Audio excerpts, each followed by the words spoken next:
안녕하세요. 저는 올해 42살인 여자입니다. 올해도 벌써 10월이 훌쩍 지나가고 있으니 얼마 지나지 않으면 43이 되네요.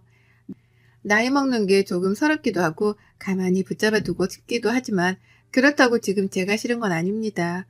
세월 가는 대로 따라가는 중이고 한두 살 먹어갈수록 전보다 어른이 되어가는 저를 느끼며 사니까요. 그리고 무엇보다 저를 많이 사랑해주고 또 따라주는 껌딱지 같은 남편이 제 곁에 있어줬기 때문인지 사랑을 받는 기분이 늘 들었습니다. 예뻐라 해주는 남편 덕분에 나이 먹는 걸 잠시 잊고 사는 중이었달까요? 참고로 저는 현재 결혼 2년차를 향해 달려가는 중이랍니다. 뒤늦은 나이에 결혼을 했고 제 남편은 저보다 3살이 어린 연하남이랍니다. 그렇다 보니 결혼을 하면서 많은 게 달라졌어요. 그간에는 그저 일에 미쳐 사는 평범한 골드미스 정도로만 사람들이 봐줬었는데요. 마흔에 결혼을 하고 또 연하 남편과 함께 살기 시작하면서부턴 솔직히 저를 두고 뒤에서 수근거리는 사람들도 있었습니다. 좋게 봐주고 좋겠다고 부러워라 해주는 분들도 계셨지만 돈을 잘 버니까 어린 남자를 돈으로 꼬신 거라는 입에 담지 못한 말들을 주고받는 사람들도 있었어요. 사회생활하며 별별 사람들을 다 만난다고는 하지만 정말 결혼하고 나서 특히나 그 많은 사람들을 더 마주했던 것 같습니다. 상처도 받았지만 기분이 마냥 나쁘진 않았어요. 다들 내가 부러워서 뒷말을 나누는 거라는 걸 잘 알았거든요. 그러니 나와 남편에 대한 가십거리가 어쩌다 들려오더라도 귀담아 들으려 하지 않았습니다. 그리고는 실제 우리 부부의 모습처럼 잘 살고 있는 모습을 더 많이 보여줘야겠다는 것에 초점을 두려고 했죠. 그러나 이 과정에서 시어머니가 끼게 되면 제 반응은 마냥 냉정하지 못했습니다. 시어머니가 우리 부부를 좋아하고 응원해 주시는 쪽이 아니라 뒷말을 나누고 흉을 보면서 싫어하는 쪽에 서 계신 걸 알게 된 순간부터는 저도 작은 말에 흔들리기 시작했던 거죠. 시어머니의 입에서 나오는 작은 흉이나 탄식, 하다못해 사소한 눈초리들까지도 모두 다 저를 들었다 놓기에 충분했답니다. 시어머니께서는 절 참 많이 반대하셨어요. 그것도 참 희한한 방식으로 반대를 하셔서 지금까지도 기억이 남습니다. 며느리가 마음에 안 드는 거라면 남편한테 이 결혼이 싫다고 직접 반대 의사를 밝히셔도 됐고 결혼을 하지 말아줬으면 좋겠다고 제게 직접 말씀을 해주셨어도 될 텐데요. 희한하게 그런 말씀은 절대 안 하시더라고요. 다만 이상한 방식으로 제가 마음에 안 든다는 걸 표현하셨답니다. 나이를 들먹이면서 말이죠. 나이가 40인데 이제 웨딩드레스를 입겠다는 거지? 내 아들이 아직 40도 안 된 건 알고 있고? 라고 하시며 제 나이에 몇 번을 놀라셨고요.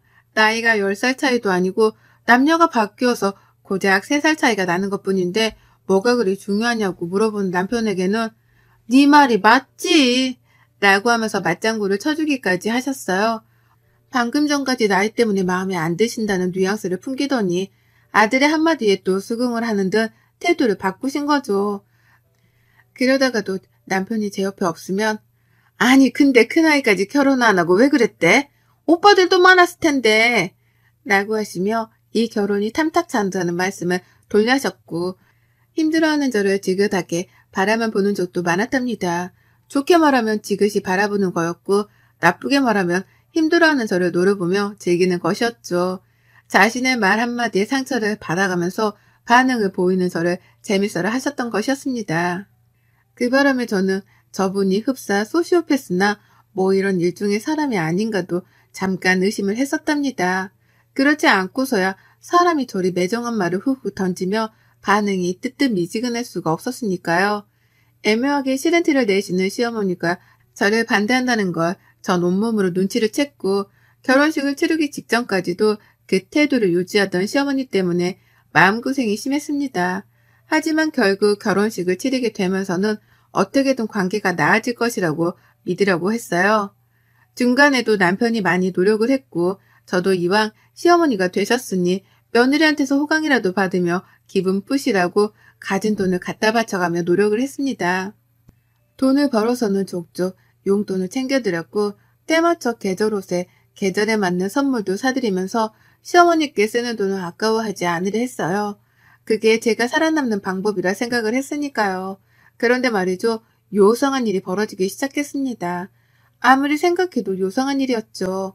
퇴근하고 평소처럼 집에 왔는데 시어머니가 계시더라고요. 그런데 웬일로 저를 향해서 왔어? 라고 하면서 퇴근을 반겨주시길래 살짝 흠칫했었습니다. 저러던 분이 아니신데 갑자기 인사를 요란스레 하시니까요. 그와 동시에 놀란 건 주변에 놓여진 어머님의 선물이었습니다. 단 한 번도 결혼하며 시어머니께 선물이라는 명목하에 물건을 받아본 적이 없었어요. 그릇이며 옷이며 시어머니 것이라고는 하나도 없었고 오히려 제가 퍼준 게 전부였었죠. 그런데 어머님이 웬일로 뜬금없이 시뻘건 고추가 든 평범하지 않은 장신구를 유리병 하나에 담아서는 선물이라고 가져오신 거예요. 그걸로도 모자라 아무도 쓰기 싫어할 것 같은 못생긴 그릇 두 짝도 말이죠. 어디서 이런 걸 빈티지샵에서 주워오셨나 싶어 황당해하며 물건을 쳐다보는데 어머님은 세상 행복하다는 듯 건네주시면서 잘 쓰라고 하시더라고요. 특히 고추가 든 유리병은 현관 옆에 두어야 복이 기어들어온다고 하시면서요. 무슨 복이 정확히 들어오냐며 물어보는 제 남편의 말에 어머님은 얘가 빨리 들어선대 라고 그제서야 이실직고를 하셨습니다. 그러니 저도 알았죠. 이 말린 고추가 사내 아이를 뜻하는 거구나 하고 말이죠. 그래서 의심 없이 받아들였습니다. 어머님이 빨리 손주를 보고 싶어 하신다는 생각에 부담도 컸지만 다 우리 좋으라고 건네주신 물건이란 것에는 의심이 없었던 거죠. 그런데 이런 식의 뜬금없는 선물은 그걸로 끝이 아니었어요. 이런 분이 아니셨는데 계속해서 뭔가 내어주시더라고요. 그 덕분에 저희 집은 시어머니가 들고 온 영문 모를 물건들로 하나도 채워져 빼곡해지기 시작했고요. 처음 가져온 고추 든 유리병도 그대로였고 쓰기 싫은 그릇 두 개도 그냥 주셨으니 일단 하부장 안에 넣어 보관 중이었습니다. 그 밖에도 침대 옆에 놔두고 얼굴 가꾸는 데 쓰라면서 거울 큰 거를 사다 보내주신 바람에 저는 영문도 모른 채 일단 그걸 침대 옆에 놔뒀어요. 남편 앞에서 예쁘게 구면서 오래도록 사랑을 받으라는 뜻인 줄로만 알고서는 아무런 의심도 하지 않은 채 그 큰 거울을 침대 옆에 뒀습니다.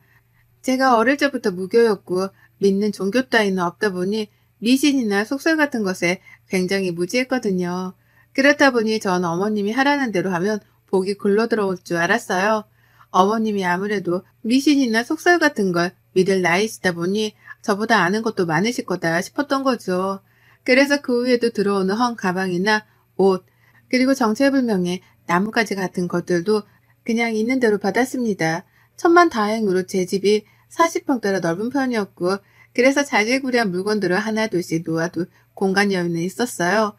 그래서 겉보기에는 잡동사니 들로 어지러워 보이진 않았지만 이게 정도가 계속해서 지나가니 슬슬 받기가 싫어지더라고요. 내 집이 내 집인 게 아니라 시어머니의 집이 되어가는 것만 같았습니다. 제가 고른 물건들이 아니라 시어머니가 주시는 물건들로만 집이 채워져 나가다 보니 흡사 이건 시어머니가 원하시는 그림의 집이 아닌가 싶기도 해서 혼란스러워지기까지 한 거죠. 그쯤 되니 남편도 뭐가 마음에 안 들기 시작한 건지 물건을 또 주겠다고 집에 오래 하시는 어머님께 바쁘다는 거짓말을 해가며 약속을 피하기 시작했어요. 그러면 어머님은 뭘 한다고 퇴근하고 나서까지 바쁘냐면서 집에 기어코 오겠다고 우겨대셨는데요. 그렇게 우기다가 정말 집으로 찾아온 적도 한두 번 있었습니다. 그리고 저는 그때부터 시어머니께 정이 떨어져 가기 시작했죠. 그리고는 생각이 들었어요. 저렇게까지 해서 나에게 주려는 물건은 무엇이며 왜 그렇게까지 해서 나에게 그 물건을 주시려는 건가 싶어 말이죠. 정말 이게 다 손주를 빨리 보고 싶어서 아들 낳으라고 건네주는 부적 같은 건가 싶기도 했고요. 그때부터 인터넷에 검색을 해봤더니 사실상 아들 낳는 부적이라면서 검색되어 나오는 물건 목록에 시어머니가 주신 물건들은 없었답니다.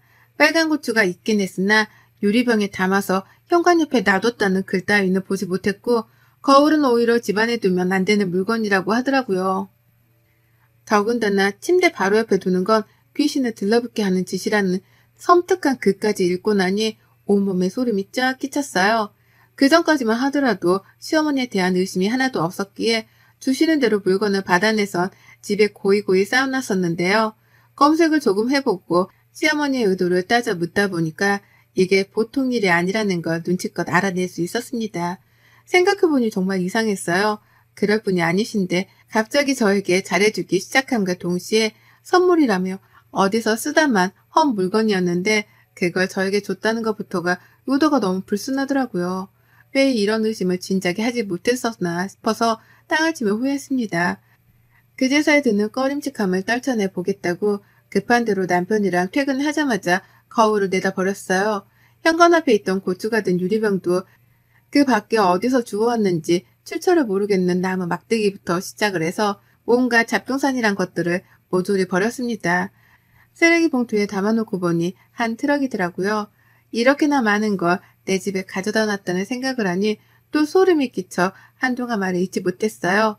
제 심정을 남편도 똑같이 느낀 건지 처음엔 갖다 버리자는 말에 왜냐고 묻기만 하더니 정색하는 제 표정을 보며 나중에는 누구보다 더 적극적으로 시어머니가 주신 물건을 버리겠다며 집안을 헤집고 다녔답니다.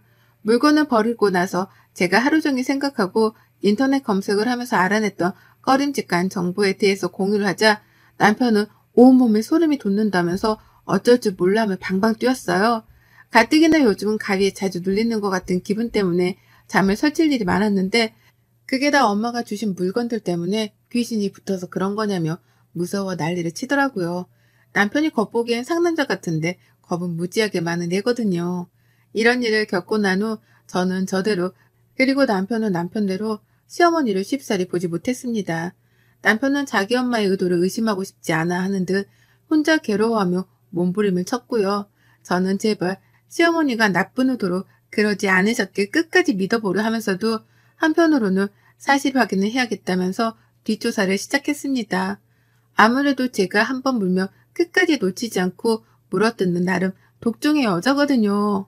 아무리 생각해도 좋은 의도가 보이질 않는 시어머니의 본 모습을 꼭 파헤쳐야겠다는 생각으로 머리를 굴려가던 중 정말 뜻밖의 기회를 맞이했습니다. 시어머니의 그 새카맣은 의도를 파악할 수 있는 절호의 기회가 찾아온 것이었어요. 인터넷으로 다른 사람들의 글도 읽어보고 시어머니와 갈등에 대한 댓글들도 살펴보던 중 홈캠의 존재를 알게 되었습니다. 집안에 카메라를 따로 설치할 필요성을 못 느껴서 그걸 알고도 관심을 두지 않고 살았었는데요. 이참에 홈캠을 설치해야겠더라고요. 물론 귀신을 보려는 게 아니라 시어머니를 살펴보려고 말입니다. 당장 로켓 배송으로 주문을 받았고 집안에 무려 3곳에 카메라를 설치하고 난 후 시어머니를 불렀어요. 안부 인사 겸 연락을 드린 거죠. 어머님, 요즘은 저한테 주실 선물 없으신가 봐요. 통 찾아오질 않으시네요. 라고 하며 아부를 떨었더니 어머님은 섭섭하다는 말투로 곧장 말씀하시더라고요. 아니 내가 가겠다고 몇 번을 말했더니 다들 바쁘다며 오지 말라고만 하고 말이야. 라면서 줄 선물이 안 그래도 한가득 준비되어 있다며 신나라하셨어요. 그리고 전 바빠서 퇴근이 요즘 늦으니 차라리 우리 부부가 없는 점심시간에라도 집에 와서 선물을 놓고 쉬다 가시라며 집 비밀번호를 알려드렸습니다. 결혼하고서 집 번호를 누군가에게 알려준 건 처음이었어요. 쉽지 않은 결정이었지만 시어머니의 본 모습을 알아내고자 이건 필요한 절차였고 그렇게 어머님께 제 집을 오픈하고 난 후 저는 떨리는 마음으로 그저 홈캠 녹화가 잘 되기를 빌었습니다. 어머님은 하루 날 잡아 집을 다녀가셨고 저는 일을 하던 중이었는데 문자 한 통을 보내셨더라고요. 너 내가 줬던 물건들 다 어디다 뒀냐? 라고 하면서요. 저랑 남편이 섬뜩하다면서 버렸던 그 물건들을 찾으시는 것이었습니다. 그래서 제가 어머님 그거 둘 곳이 없어 집 선반 안에 넣어 모아뒀는데 아마 어머님은 못 찾으실 거예요. 왜요? 라고 되물었죠. 그러자 어머님은 버리지 않았다는 제 말에 안심을 하셨는지 버린 게 아니면 됐고 난 또 니들이 버린 줄 알고 깜짝 놀랐네. 라고 하며 안도의 한숨까지 내쉬었습니다. 그리곤 물건 다 놓고 가는데 이것들은 절대 옮기지 마라. 저번에 줬던 고추 유리병 그것도 현관에 꼭 둬야 하는 건데 내가 지금 둘 테니까 물건 놔둔 곳 좀 알려줘라. 라고 말씀을 하셨어요. 제가 갖다 버린 유리병을 도로 찾아서 현관에 두겠다면서 위치를 알려달라 하시더라고요. 당황한 저는 얼버무리다가 일이 갑자기 바빠졌다며 급하게 연락을 끊어버렸죠. 그리고 서둘러 홈케어 화면을 볼 수 있는 어플을 켰고 시어머니가 하시는 짓을 지켜봤습니다. 그전에도 이미 녹화가 되고 있긴 했으나 당장에 어머님이 뭘 하시려는지 확인을 해보고 싶었어요. 그리고 전 회사 안에서 간이 떨어져 오줌을 지릴 뻔했습니다. 이런 말이 나이 40 넘어 나오는 게 좀 창피하긴 하지만 오줌이 지릴 뻔했단 표현 말곤 달리 할 수 있는 말이 없었어요. 어머님이 글쎄 혼자가 아니라 둘이더라고요. 바로 옆에 웬 아주머니 한 분을 모셔온 거예요. 선물만 놓고 가시겠다더니 주인 없는 집에 멋대로 손님을 데려온 겁니다. 소름이 돋아서 막 캡처를 했어요. 실시간으로 사진을 찍어서 남편에게 보내주고 있는데 그때 그 아주머니가 시어머니께 손짓으로 뭔가를 지시하는 게 계속해서 목격되었습니다. 아주머니가 손짓을 보내면 시어머니는 허리까지 숙여가면서 움직이셨고 아주머니가 가리킨 곳에다가 들고 온 물건들을 놓으셨어요. 아주머니는 마치 집을 보러 온 손님 마냥 제 집 구석구석을 휘젓고 다니셨고 기존에 어머님이 가져다 주셨던 물건들의 행방을 찾는 것 마냥 5만 군데를 구석구석 뒤져댔어요. 그러다 고개를 절레거리면서 한숨을 쉬더니만 시어머니가 이 아주머니를 이렇게 부르시더라고요. 보살님 이라고 말입니다. 그 순간 머리가 멍했습니다. 설마 저 여자가 무당인가 싶었거든요. 어머님이 가져오신 물건들도 그렇고 죄다 어디 조선시대의 궁중 난투국에서나 나올 법한 오래된 물건들이었는데 설마 어머님이 무당의 말을 듣고서는 무당이 지시하는 물건들을 제 집에 들인 건가 싶었습니다. 제발 아니길 바라면서 표정을 가득 찡그린 채로 화면을 바라보고 있는데 그 보살이란 여자는 가져온 물건들이 하나도 없네. 이것들 가져다 버린 거 아니야? 기센 것. 라면서 호통을 쳤고 그러자 시어머니는 분명 어디다가 넣어놨다고 했는데 제가 찾아볼까요? 눈치챘을 리가 없잖아요. 라고 하면서 그 여자를 살살 달래는데 급급했습니다. 그러면서 어머님이 말씀하시더라고요. 제가 이것들 이혼시키려고 별짓 다 하고 있는데 여태 이혼도 안 하고 기세 내가 맞긴 맞나 보네요. 라고 말입니다. 저는 탄식을 내뱉으며 제자리에서 일어섰고 온몸에 소름이 돋아 닭살이 서는데 경직이 되어 얼어붙었어요. 빨리 내 집에 가서 이 불운한 존재들을 쫓아내야겠다는 생각밖에는 들지 않았습니다. 미신 같은 거 믿는 사람은 아니었으나 내 집에 무당이 들어온 이상 뭔가 정말로 불운한 것들이 집안에 마구마구 스며들 것만 같은 꺼림칙한 기분이 계속해서 들었어요. 그리고 그때 저는 그만 까무러치며 비명을 지른 채 주저앉고야 말았습니다. 글쎄 그 무당 여자가 카메라를 응시하고 있는 거예요. 카메라를 통해서 저랑 눈이 마주쳤던 것이었습니다. 저는 핸드폰으로 보던 도중 화면에 뜬 여자의 눈초리에 기함을 치며 비명을 질렀고 제가 이렇게 겁을 먹고 있는 걸 아는지 모르는지 무당이란 여자는 집안에서 카메라를 발견했다는 것 같다는 말과 함께 곧장 시어머니께 일렀다 바쳤죠. 혹시 며느리가 이 상황을 보고 있는 게 아니냐 하면서 말이죠. 저는 여전히 놀라서 일어날 정신도 없이 바닥에 주저앉아 있었는데 무당은 카메라를 번갈아 노려보면서 시어머니랑 집을 나갈지 말지 작당을 하다가 결국 카메라를 뜯어버리고는 그걸 든 채로 집을 나섰답니다. 저는 여전히 벌렁거리는 심장을 부여잡으면서 지금 내 집에서 일어난 이 상황에 대해 이해를 하고자 머리를 쥐어뜯었고요. 그러니까 시어머니는 마음에 안 드는 며느리 하나를 이혼시키기 위해서 무당까지 찾아갔던 것이었고요. 그 무당이 하라는 대로 저주가 담겼을 것으로 추정되는 물건들을 하나둘 제 집에 들여놨던 것이었습니다. 그 물건에 남의 피가 묻었을지 똥이 묻었을지 누가 아냐고요. 저는 이 사실을 바로 남편에게 일러다 바쳤고 저보다 충격을 받은 건지 남편은 회사까지 반차를 내고 당장 시댁으로 갔어요. 가서 조져놓겠다는 말을 남긴 채 소식이 끊겼고요. 걱정이 된 저도 반차를 내고 바로 남편 뒤를 쫓아 시댁에 갔는데요. 글쎄 그 무당이란 여자가 시댁 안에 있더라고요. 카메라에 담겼을 상황을 어떻게 대처할지에 대해서 의논을 하겠다며 시어머니랑 같이 시댁에 가서 추후 작당을 기획하고 있었던 겁니다. 그 현장을 저랑 남편이 번갈아 덮친 거고요. 무당은 이미 저희 남편한테 욕을 처먹다 못해 멱살까지 잡혀서는 노후라 애원 중이었고 무당 같지도 않고 딱 보니 사기꾼인 것만 같아 보이는 그 여자를 뒤로한 채 저는 시어머니께 녹화된 현장 영상을 보여줬어요.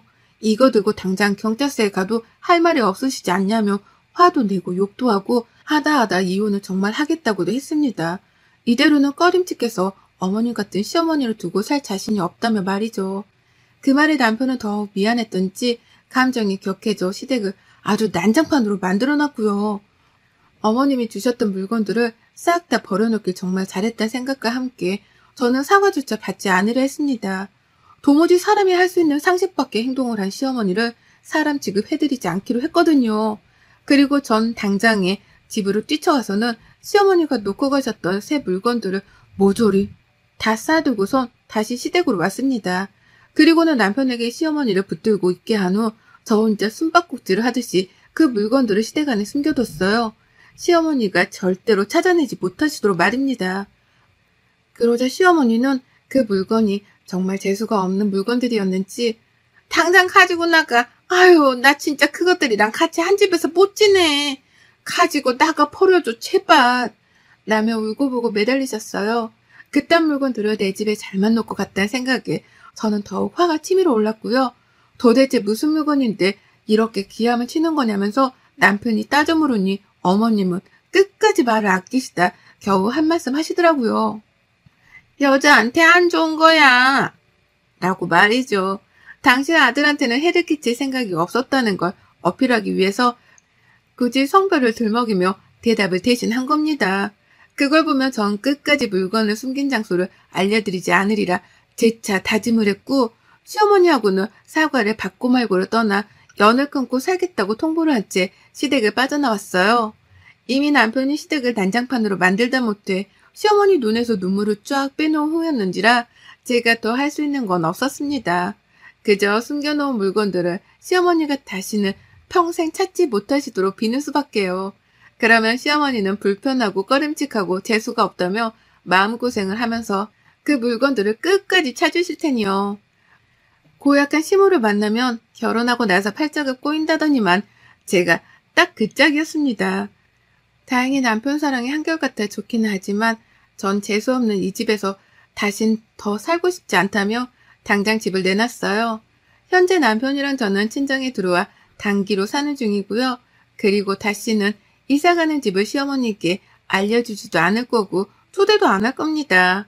비번을 숨기는 건 당연하고 남편하고는 시모 얘기를 죽을 때까지 함구하고 살기로 약속도 했네요.